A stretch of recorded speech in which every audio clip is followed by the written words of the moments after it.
Perfect. Good afternoon, everyone. My name is Eleni Anselas. I'm from Suburban Hospital's Community Health and Wellness Department. Thank you for joining us this afternoon. Today, we have Tu Nguyen, who is a registered licensed dietitian with Giant Food. You might have seen her face or heard her voice while shopping in Giant.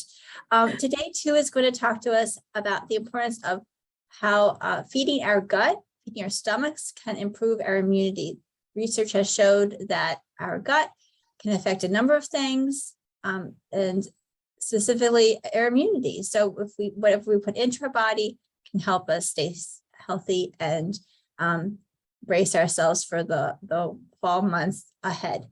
Thank you again, too, for being here today. Before we begin, I just want to go over a few housekeeping items.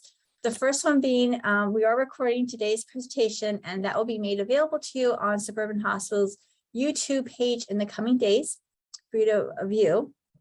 I will also be sending it out via email. Secondly, we will hold questions till the end. So if you do have a question for Tu, please use that Q&A box on the bottom of your screen, and we'll make sure that we answer all of your questions today. And thirdly, and most importantly, an evaluation. Once this webinar is over, I will be sending a link to your email. That link connects you to fill out an evaluation. We love to hear your thoughts, what takeaway messages you got from the presentation, how you intend to improve your life, and any suggestion topics are always appreciated as well. So thank you in advance for filling that evaluation out, and we will get started with Tu's presentation. So thank you again. Wonderful. Thank you so much for that introduction, Eleni. All right, I am going to go ahead and share my screen.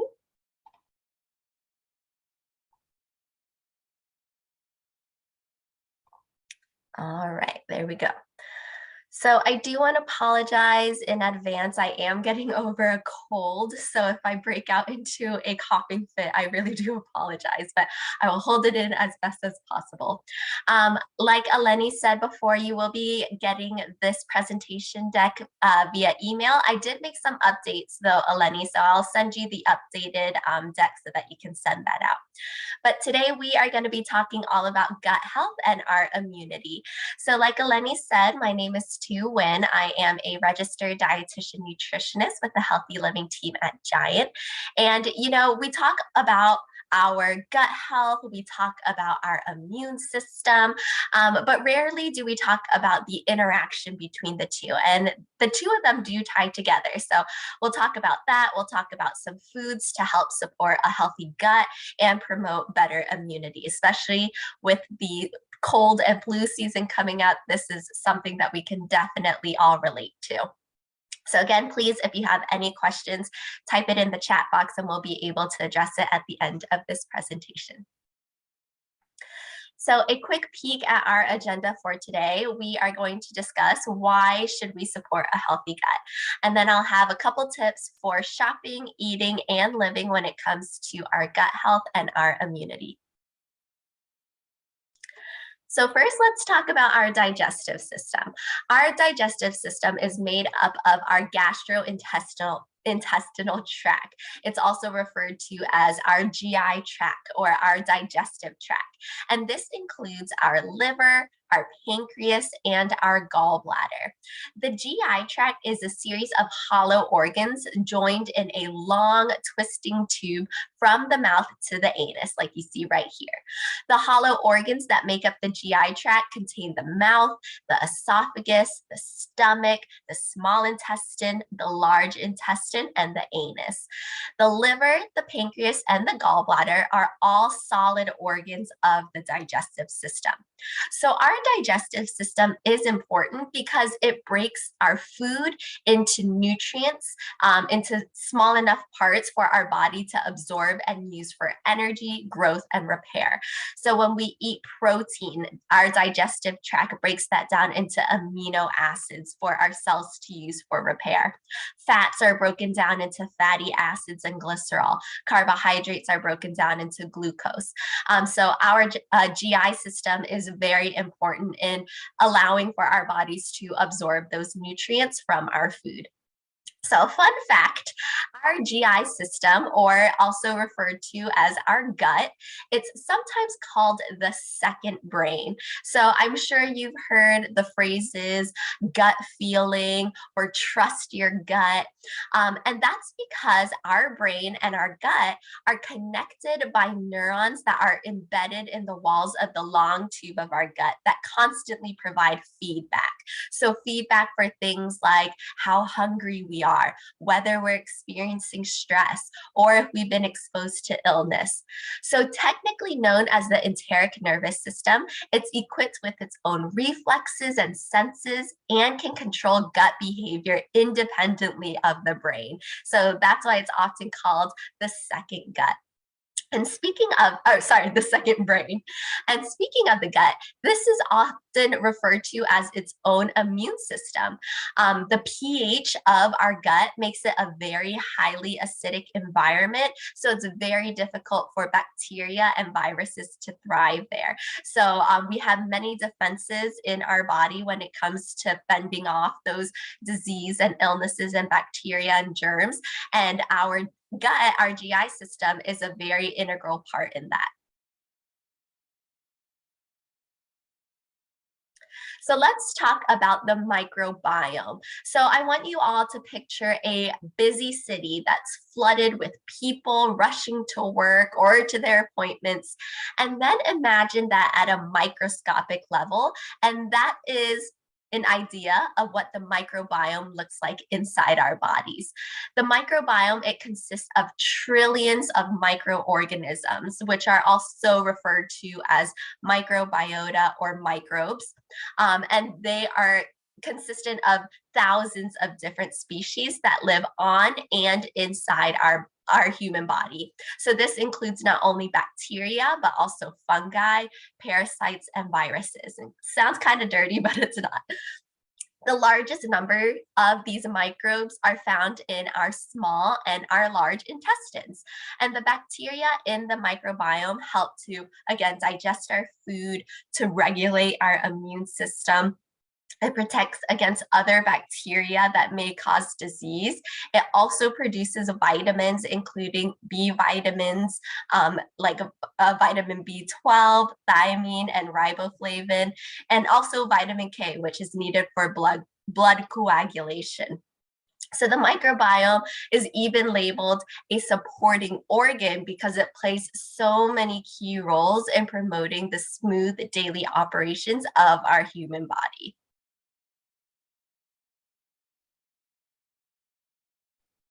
So each person has entirely unique network of microbiota that is originally determined by our own DNA, and it's made unique by the food we eat, the air we breathe, and other environmental factors. So a person is first exposed to microorganisms as an infant during delivery. So if you during vaginal birth, you are swallowing the microorganisms.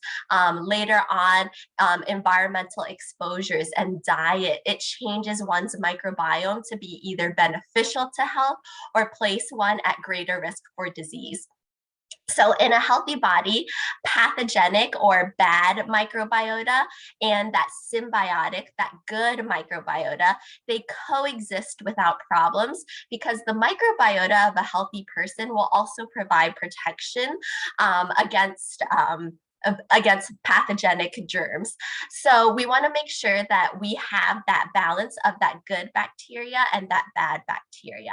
But if there is a disturbance in that balance brought on, by maybe infectious illness, maybe a certain diet, maybe prolonged use of antibiotics or other bacteria destroying medications, then something called dysbiosis occurs, stopping these normal interactions. So dysbiosis is when we have an imbalance of that bad and good bacteria. So as a result, the body may become more susceptible to disease. And scientists have begun to draw links between the illnesses and the bacteria in our gut. So first, obesity, type 2 diabetes, and heart disease. Your gut bacteria affects your body's metabolism. They determine things like how many calories you get from food, what kind of nutrients you draw from it. Too much gut bacteria can make you turn fiber into fatty acids. This may cause fat deposits in your liver, which can lead to that metabolic syndrome, which is a condition that often leads to type 2 diabetes, heart disease, and obesity.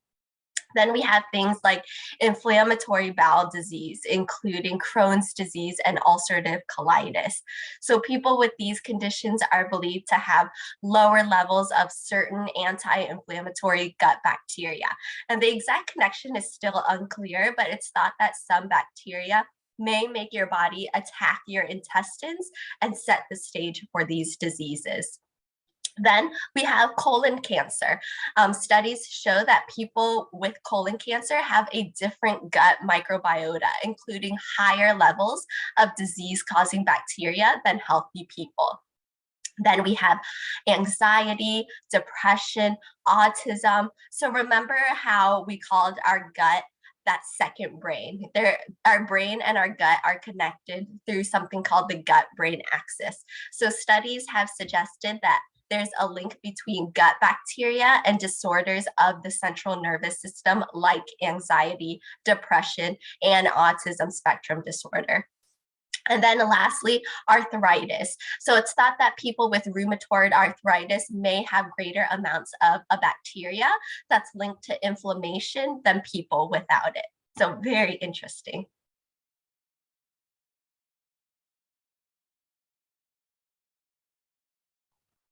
So, oh, I'm sorry, I think I skipped. Oh, no, okay. So humans, we harbor 3 to 15 pounds of bacteria in our digestive system, 3 to 15 pounds, both good bacteria and bad bacteria.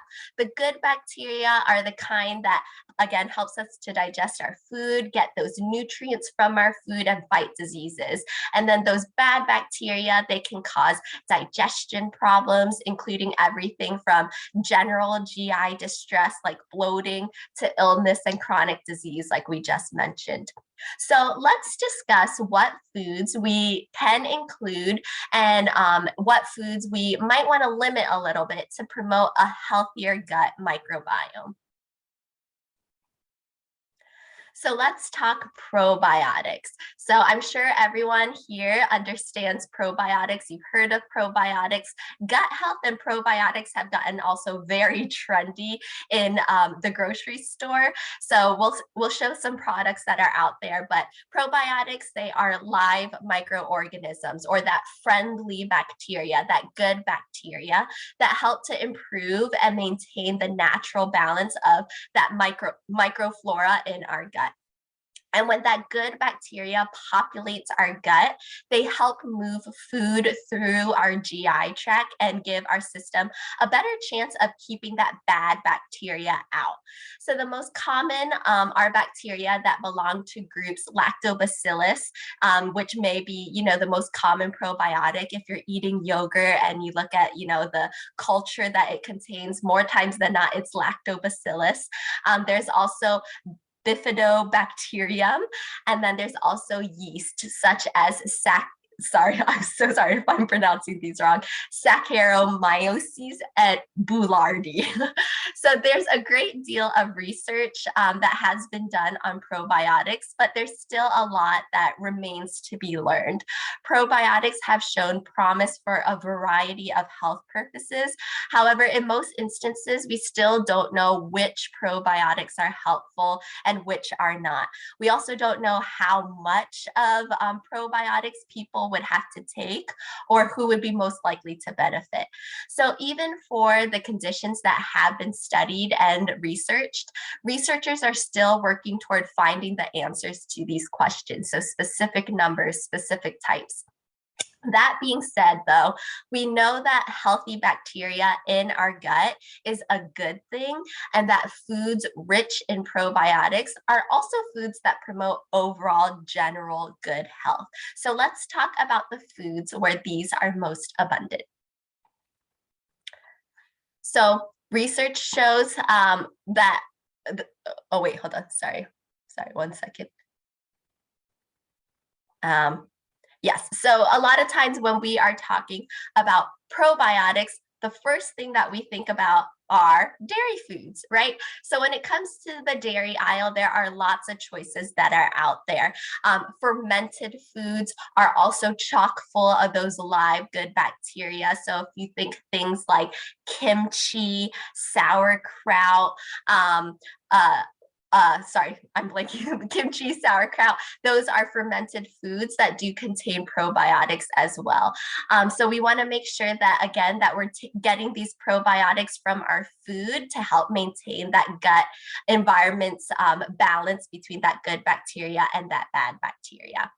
Now, I know that many times we think of yogurt or kefir or these fermented foods as sources of probiotics. But like I said before, probiotics have gotten super trendy. They're adding probiotics to everything. So great news if you are someone who doesn't eat dairy products, there are a lot of products out there for you. So things like soda, juice, coffee, those have probiotics in them. Cereals, our granolas, things like chocolate. You can find probiotics almost everywhere. You see right here, dried fruit. So remember, like we said before, we want to choose items that are going to be good for our general health. So maybe, you know, that soda or that juice or, you know, that chocolate bar might not be the best source to get those probiotics. If you can choose other things like dried fruit or yogurt or maybe kombucha, which is fermented tea, those would be great ways to get that probiotics. But say that you do crave, I don't know, a soda every once in a while, then maybe choosing one that has probiotics could be beneficial as well. So among adults, probiotics or prebiotics were the third most commonly used dietary supplement other than vitamins and minerals. So when it comes to those probiotic supplements, you'll find them on the shelves, you'll even find them refrigerated. Most probiotic bacteria are naturally sensitive to heat and moisture. Heat can kill organisms and moisture can activate them only to die due to the lack of nutrients and proper environment. So while it probably won't hurt you to eat dead probiotics, you also won't get any of the benefits that you're after as well. So this doesn't mean that all probiotics on a shelf are worthless. The manufacturer of a probiotic that doesn't need to be refrigerated is using technology that allows the probiotic to remain stable and stay alive at room temperature. Another thing is that they do vary by strain and even by dose. There are some probiotic supplements that have 1 billion in them. Some have several 100 billion. Again, the number is not known about how many we should be taking in order to get those benefits. Some strains we know need to be taken on an empty stomach. Others need to be taken with food. So again, when it comes to probiotic supplements, it can get kind of confusing, and that's just because there hasn't been enough research done in this category. There are also some questions that I get pretty often. Do they work? And again, the answer is complicated. So there's no guarantee that the types of bacteria that's listed on the label are effective for the condition you're taking them for. I know that some people are sensitive to certain strains, some people are not. So it really depends on, you know, what works for you. When it comes to supplements, always ask your doctor as well. But you just want to make sure that you're doing what works for you. The bottom line is just speak with your doctor about it if you are taking these supplements. As a dietitian, I always encourage getting your probiotics or your vitamins or your minerals first from food, because not only are you going to be getting those probiotics, but say if you are eating yogurt, you're also going to be getting that protein and that calcium as well. So as much as you can, try to get it first from food. So I mentioned prebiotics in the previous slide. This one is a little bit lesser known than probiotics, but I'm sure you probably have heard it as well. So what are they? Prebiotics are basically just food for those probiotics. They're non-digestible carbohydrates or fiber that help the probiotics grow. So just think food for probiotics. And these are found in high fiber foods. So these are some food sources that may be higher in prebiotics. So in general, high fiber foods will have those prebiotics. So things like fruits, vegetables, whole grains. But there are some food sources that are a little bit higher. So that includes garlic and onions, bananas, artichokes, and legumes. So we do have a podcast all about gut health. So if you are looking for more, I will show you at the end of this webinar how you can listen to that podcast. But in general, we all want to aim for about 25 to 30 grams of fiber per day. And that is going to help give us that prebiotic fiber that our probiotic bacteria needs to flourish. Of course, there is always the flip side as well. So it's not a surprise that gut disrupting foods are also those foods that we should be eating in moderation. So those highly processed foods, those sweet and salty treats, too much meat, artificial sweeteners, high fat and fried foods, alcohol and refined grains, all of these have been associated with disrupting the gut. And so we want to try to consume these in moderation. How you live also affects the bacteria in your gut. So we want to make sure that we are managing stress. Increased stress levels can disrupt your gut microbiome. So look for ways that you can decrease that stress. I know some stress is uncontrollable, but find what works for you. If it's yoga or meditation or exercising or talking to a friend or, just journaling, whatever works for you, take that time to help reduce that stress. Smoking disrupts your gut microbiome as well. Exercise can improve your gut microbiome. So the recommendation for exercise is about 30 minutes a day, but really start where you are. So if you are just getting maybe 2 minutes of exercise in the day, maybe you can increase it to 4. And then once you get the hang of that, you can increase it to 6 to get to that goal of 30 minutes a day. And you can do it in increments as well. So it doesn't have to be 30 minutes straight. You could do 10 minutes in the morning, 10 minutes in the afternoon, 10 minutes in the evening. All of that together, 30 minutes, will provide you those benefits to help improve your gut health. Of course, antibiotic exposure. So if you are on prolonged antibiotic use, speak with your doctor to see if perhaps you do need to take a probiotic to help with that. And then hygiene. So remember how we said at the beginning that our gut microbiome is influenced by our diet, our environment, our lifestyle. Hygiene plays a huge role in that too. There was one study, and this is kind of gross, but there was one study that showed that people who sat at a bar together shared similar bacteria in their gut. And this was because they were sharing the bar peanuts that were right there for everybody to share. So if you think about it, it's kind of disgusting, but we want to make sure that we have proper hygiene so that we can have good bacteria flourishing in our gut. So when it comes to our gut and to our immunity, I know I talked about some specific things, but in general, if we are eating a balanced diet, we are going to be getting all of those nutrients, all of that probiotics, those prebiotics, everything that we need to support a healthy gut and good immunity. So the best way to make sure that you're following balanced eating is by following my plate, which you see right here. So notice that half of the plate is fruits and vegetables. Those fruits and vegetables are filled with that prebiotic fiber. And then if you're eating them fermented, so things like kimchi and sauerkraut, you're going to get a twofer, right? You're going to get that prebiotic fiber and those probiotics. That dairy section is packed with probiotics when you select things like yogurt and kefir. We want to fill the other quarter of our plate with grains, and preferably whole grains. And remember, those whole grains are going to have that prebiotic fiber.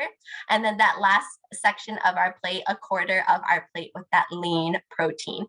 So a balanced diet will look like this. It'll offer you all the health benefits, including gut health. So let's dive into each category just a little bit more before we wrap up. So first, let's talk about that half plate fruits and vegetables. So our produce, it's full of antioxidants. Antioxidants are molecules that fight free radicals in our body and reduce their impact, which may help you stay healthy or bounce back faster if you do get sick. So the specific antioxidants in food that we're looking for when it comes to immunity are beta carotene, and this is because it converts a vitamin A in the body, and carotenoids, which is a type of antioxidant that's responsible for pigments and colors in fruits and veggies. We're also looking for vitamin C and bioflavonoids. So foods that are rich in beta carotene and other carotenoids are often affiliated by their color. So they're orangish color. So think things like apricots, cantaloupe, carrots, nectarines, pumpkin. Those are that carotenoid, which is a powerful antioxidant. Other colors that offer an antioxidant benefit include our deep, rich green vegetables. So things like asparagus and broccoli, kale, those are going to be chock full of antioxidants as well.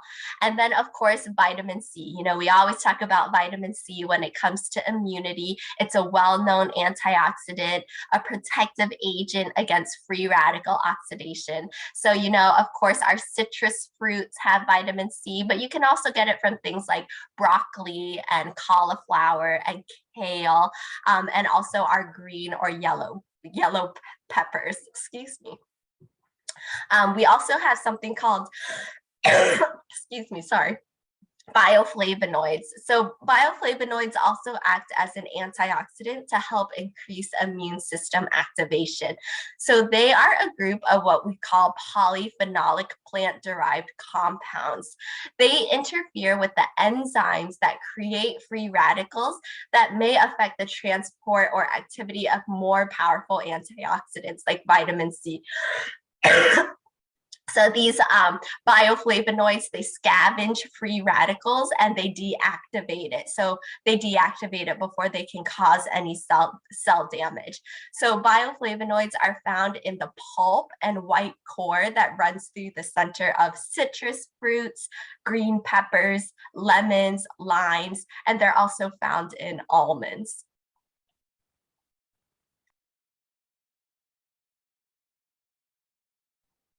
So when we're in the grocery store, I'm very sorry, I do apologize. When we are in the grocery store, when we're looking at the produce section, we want to look for deep, dark, bright colors, because the deeper the color, the more antioxidants they're going to have. So if you look at this slide, you see so many deep colors. We have our deep, dark leafy greens, our red beets, our strawberries. These are going to be chock full of those antioxidants to help promote immunity. And then again, I also want to mention that fresh, frozen, and canned and dried all count towards half of that plate being fruits and vegetables. So use whatever works for you. If you're looking to be budget friendly, maybe you'll look out for frozen blueberries rather than fresh.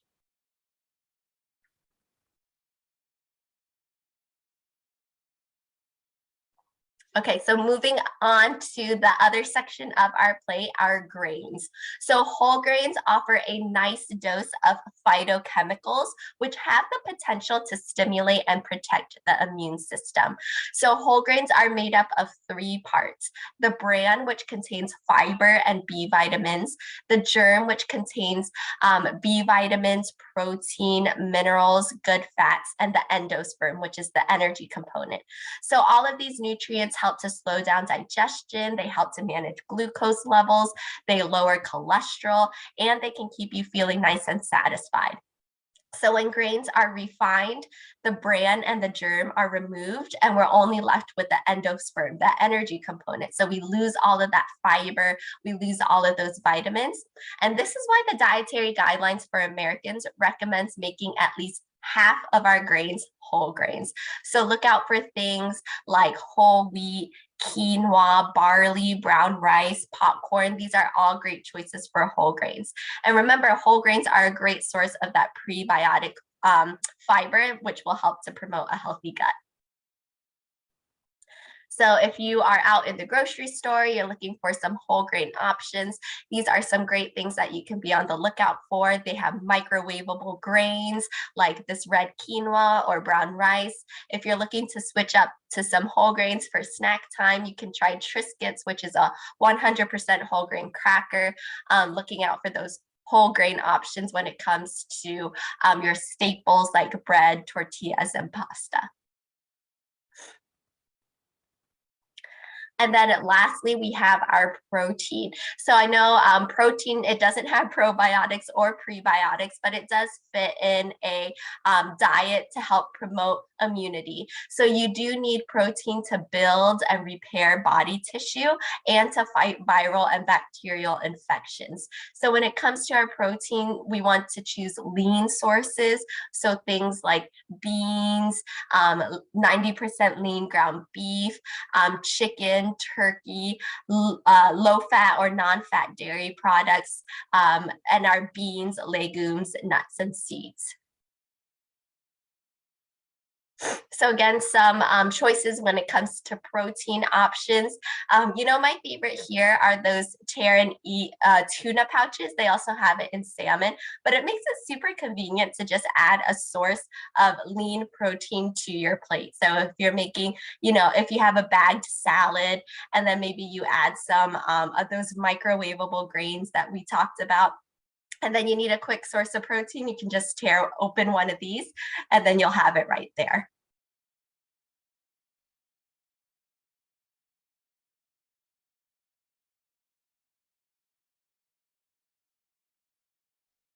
And then lastly, our healthy fats. So vitamin E is a key nutrient that is a fat-soluble vitamin when it comes to immunity.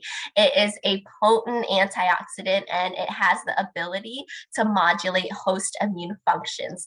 So foods that are rich in vitamin E include almonds, corn oil, cod liver oil, hazelnuts, lobster, peanut butter, salmon, sunflower seeds.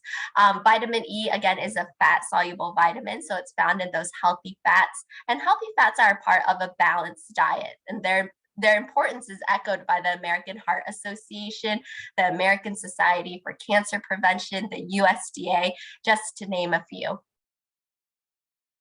So when we're talking about our heart healthy fats, those are our unsaturated fats. So things like avocados, nuts and seeds like pistachios and sunflower seeds, olive oil, canola oil, those are all going to be our unsaturated healthy fats. Oh, and then one more thing when it comes to immunity.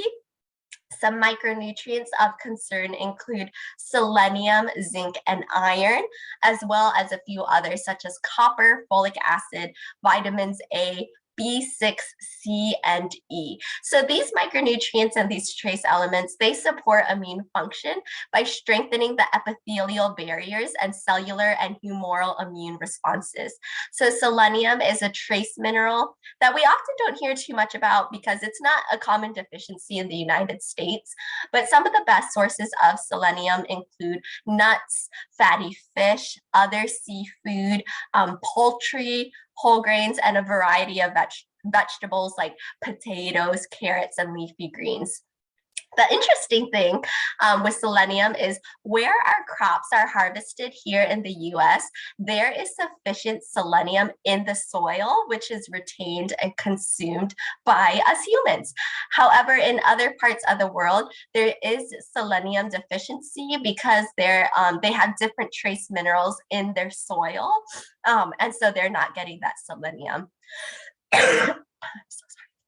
And then talking about zinc, zinc is found in seafood, shellfish, beef, beans, legumes, our whole grains, our fortified cereals. And zinc deficiency has actually been directly correlated with poor immune function, especially poor wound healing.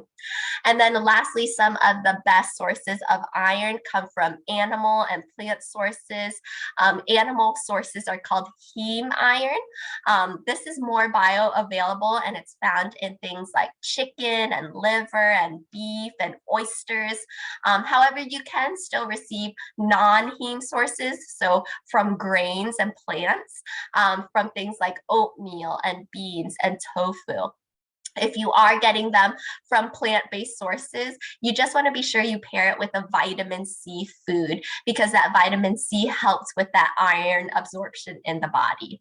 So a well-balanced diet, again, can address all of these micronutrients. But if you do suspect that your diet isn't providing you with your micronutrient needs, maybe for instance, you don't like many of the foods that I've mentioned, maybe taking a daily multivitamin can help fill in those gaps. But it is really important that whenever you are taking a supplement or a vitamin, just talk to your doctor to make sure that it's something that's recommended.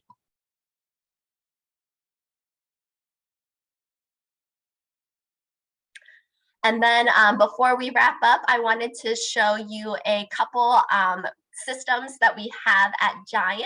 So the first one is called Guiding Stars. This is a nutrition rating system. It basically reads the food label so that you don't have to. Food products are rewarded 1, 2, or 3 stars when they're higher in ingredients that we want. So things like vitamins, minerals, fiber, whole grains, omega-3s, and also lower in ingredients that we don't want. So things like saturated fats, added sugar, and sodium. So the more stars that a product receives, the better the choice it is for you. And if you do shop at Giant and you have a flex reward card or a bonus card, you actually earn 2 times the point when you buy Guiding Stars rated items. So I know that I've been able to save a lot of money at the gas pump because we buy items that have at least 1 Guiding Star. So a little perk. And then we do have another rating system called How Good. This is our sustainability rating system. So products are rewarded 1, 2, or 3 leaves when they are better for the environment. So the more leaves that a product has, the healthier it is for our planet. Okay, and so I just wanted to let you all know a couple ways you can connect with us nutritionists at Giant. We do have a podcast. It's called Healthy Living by Giant. You can find it on our website, or if you have your smartphone out, you can pull out the camera app and hold it up to this QR code. It'll take you straight there. But we do have an episode that's all about gut health if you want to listen to that. We also have lots of different episodes on various healthy living topics. If you're on Facebook, be sure to join our Facebook group. And then we do have more free online classes that you can register for. We also recently got a TikTok. So if anybody is on TikTok, be sure to give us a follow at Healthy Living by Giant.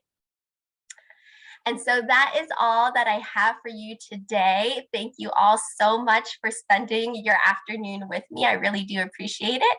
And at this time, we can go ahead and do questions. Great.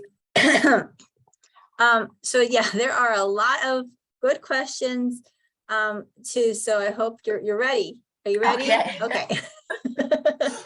All righty. Right here it says, what are prebiotics and how do they differ from probiotics? Okay, so hopefully I answered that, but I'll just do a little recap. Probiotics are that living good bacteria that's in our gut and in foods as well. And then prebiotics are the food for the probiotics. So the food that comes from high fiber foods. Great. And do they share the same benefits? There's actually something that I read where it was saying that since you already have probiotic or good bacteria in your gut, it's better to feed that good bacteria than just putting more good bacteria inside of you. But again, it's still the research in gut health, as trendy and popular the topic is still pretty new. So they don't have a definitive answer for that. So I would just say, as long as you're eating a balanced diet, you're still getting some probiotics from your food. Both of them are equally good. You know, I noticed that you had, you know, dried fruit and all the products that have like the probiotics in them. And I wonder if you didn't, like, for example, apricots, if you didn't eat the probiotic apricot, you still would be getting the, and correct me if I'm wrong, you used to be getting the benefits of eating a apricot, correct? Exactly. And so that's, I guess, one point as to why I said that try to choose food over supplements if you can, or choose foods first, just because you will be getting additional benefits beyond those probiotics. Yeah, so you have to kind of like weed out the marketing per se. It's true. We call it a party on the front and information on the back. Perfect. I love that. All right. Speaking of supplements, does the supplement milk thistle help with gut health? Oh, That's a good question. I have to say, I don't know the answer to that. I probably have to do some research and get back to you. All righty, cool. No. All right, good. We'll have a whole other presentation. Milk thistle. Okay. Does the pasteurization? Oh, this is a great question. Does the pasteurized yogurt have probiotics, or is it eliminated in the pasteurized process? Great question. So if it is pasteurized with no probiotics added after, then it will be eliminated because the heat will destroy it. So that is very true. Not all yogurts have probiotics in them. So you do want to make sure that you're paying attention, that it says that it includes cultures like lactobacillus. And then that way you know that it does have probiotics. Great question. Does cooking affect the well, I think you've already talked about this, but you know, does so if you use yogurt and sauerkraut in cooking, then that would also mean that you're killing the probiotics? That's a good question. I would assume so because of the heat. I wonder though if it's I don't know the answer to that. I don't know if it's a certain temperature that will, you know, kill the probiotics. So I would actually have to look into that too. These are great questions. It's a great question. I feel like I don't know, how would you be cooking with sauerkraut? I feel like sauerkraut's definitely something you would eat Colder. You know, colder on top of something. But I think it's a great question. Thank you. Can you say more, go into more detail about the link between gut health and anxiety and depression, and how it might help these mental issues the most? So I can't go too much into depth because I myself don't know exactly. And the research is still ongoing, but it goes back to the brain and gut axis. So the brain and the gut are connected through neurons, through the enteric nervous system, through the central nervous system. And so there have been studies to show that those that have mental disorders or anxiety or depression, they do have a different makeup in their gut microbiome, which just kind of reflects that the gut and the brain are connected in some sort of weird way. So that's kind of the extent to which I can go. I'm sure there's more research out there, but the research is pretty new and evolving. So I don't think that there's anything definitive out there, just that there is some sort of relation. Yeah, we just to piggyback on that, we last year for a men's health symposium, we had 2 experts from Johns Hopkins. And they spoke about the brain-gut connection. So, you know, I welcome everyone to go to Johns Hopkins Medicine website and search the brain-gut connection, because there is extensive research on that connection and how it affects mental health. Great question. Is daily use of the over-the-counter probiotic indefinitely well advised? So should you use probiotics over the counter? If it works, don't fix it, don't break it. Wait, if it, yeah. If it's not broken, Don't fix it. There you go. So if you're using I would say that it's personal preference. If you feel like it's working for you, then perfect. I will say that those over-the-counter probiotics tend to be pretty expensive. But if you are fine with that, that's perfectly fine. If you feel like it is helping your gut, then great. So yeah, I would say that if it's working for you, then go ahead. Yeah, that's good advice. It ain't broken, don't fix it. Okay. Yeah. Great question, Janine. How often should you eat yogurt? How long does the infusion of the bacteria last? Ooh, these are very hard questions. These are great questions. I honestly do not know the answer to that one either. I would recommend maybe having a yogurt every day to be able to get those benefits. And again, it doesn't have to be yogurt. You're getting probiotics from other things as well. If you are getting those, if you're drinking kefir, or if you're drinking kombucha, or if you're eating kimchi, then you're going to be getting probiotics from that as well. So I would say that if you feel like your gut is, if you're not having any GI distress, no bloating or anything, and your system is pretty regular, then I wouldn't fret too much about how often you need to eat your yogurt. I would do it a little bit more like if you are starting to feel those discomforts, then maybe start adding more yogurt into your diet. This is another great question. Is there a way to know if I am on the right track with my gut health? Are there any health markers that can be measured? I know that there are some tests that are out there that you can test your gut health and the amount and the types of bacteria that are in your gut. I don't know how valid it is. So that can be something that you can consider. I would honestly say as long as you are feeling normal, your system is normal, you're not having any GI distress, then you are probably on the right track. Yep. Do plant-based yogurts have probiotics? I guess if you are if you don't eat dairy. Yeah. So same thing. Some of them do, some of them don't. So just be sure that when you are buying the plant-based yogurt that it says contains active cultures. And then that way, it has probiotics, but not all of them have it. Yeah, reading that food label help.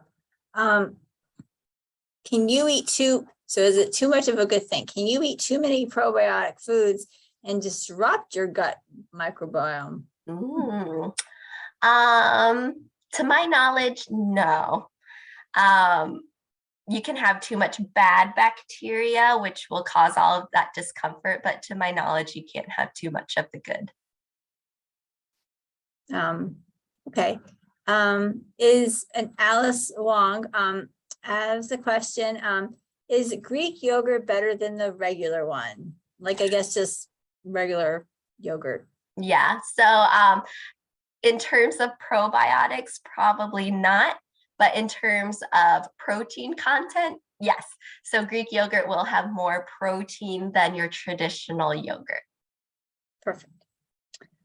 Does anyone have any questions they like to ask to? I know, if so, please put it in the Q&A box as well. And I'm so sorry for my coughing. I'm so sorry about that. It's okay. You just need to eat more, immune boosting foods. Yeah, more, oh my God, sauerkraut, kimchi. Yep. Yogurt. But yeah, I think it's the season right now. Yeah. This is another good question. Can drinking daily cause disruptions to your gut? Now, drinking, do you mean drinking Alcohol, probably. Alcohol, soda, or drinking water? I would say it's not water. Alcohol. Okay, thank you. Yeah, so drinking alcohol daily can disrupt your gut microbiome, but mainly if you are drinking more than in moderation. So for women, moderation counts as 1 drink. For men, 2 drinks is moderation. So if you are drinking more than 2 drinks if you're a woman, or more than 1 drink if you're a woman, or 2 drinks if you're a man, then yes, that can disrupt your gut microbiome. And 1 drink is 1 drink, I can't remember, is it 4 ounces or 8 ounces? For wine, it's 5 ounces. Oh. Yes. Yeah. Okay, then. Good to know. Also, it's not fair that women only get 1 and men get 2. Yeah, well, I think it's our disposition and our frames. I don't know. So if were there any other questions? Are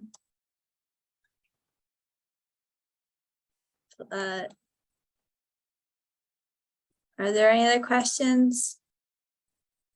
So in summary, what you're saying is we should eat those probiotic foods to feed our gut, keep it healthy, and then that will make prepare our bodies to have better immunity. Yes. Yep. Great.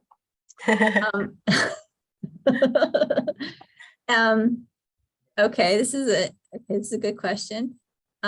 If you cough, can it relate to your gut health? So like if you're coughing, does it have, I guess a cough is a natural, okay, go ahead, you answer the question too. Oh, well, I mean, I never thought about it that way. I would think it depends on what kind of cough you're having. If it's like a cough from a cold, probably not. If it's a cough related to maybe some chronic disease or some type of illness, then, it's all kind of interrelated. So it could be. I don't know. I don't know. It's a good question. I also think these are great questions that, if you did have a chance to, talk to your doctor about it too, they might also be able to give some insight as well. Certainly, I know that like if you cough a lot, that could be a sign of, acid reflux too, but that also would relate to your gut. But if you have a cold, like 2 over here has, you're coughing to help your lungs. Okay. Oh, continuously, and it cannot be determined by doctor. Ooh, okay. Don't know. That's a great question. Okay, well, if there aren't any other questions, I just want to thank everyone for attending today. Like Tu said, I will send out the presentation, and I'm going to be right now sending out the evaluation for you to complete it, but we'll send out the presentation and the recording in the coming days. Again, thank you Tu for being here. Feel better. And thank you all for being here this afternoon, and we'll see you guys again next month. Okay. Thank you, Elaine, and thank you, everyone. Bye, everyone. Bye.